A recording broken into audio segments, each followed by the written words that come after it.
的淳朴所表示的情感才是最丰富的。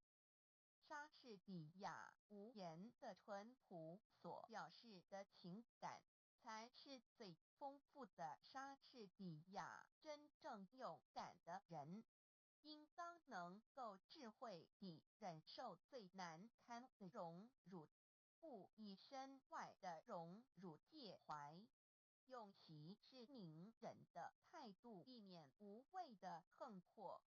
莎士比亚多听少说，接受每一个人的责难，但是保留你的最后裁决。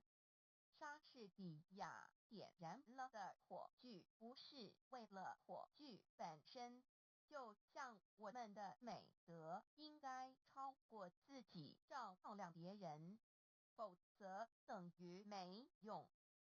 莎士比亚友谊在别的事情上都是可靠的，在恋爱的事情上却不能信托，所以恋人们都是用他自己的唇舌，谁生着，让他自己去传达情愫吧，总不要请别人代劳。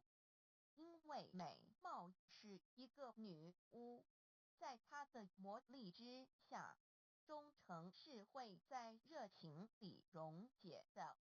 莎士比亚世间的任何事物，追求时候的兴致总要比享用时候的兴致浓烈。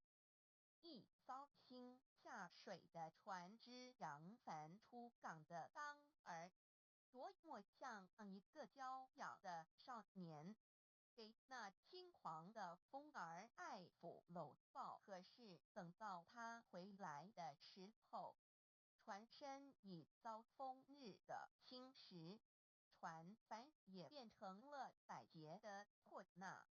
他有多么像一个落魄的浪子，给那轻狂的风儿肆意欺凌。莎士比亚真理是永远蒙蔽不了的。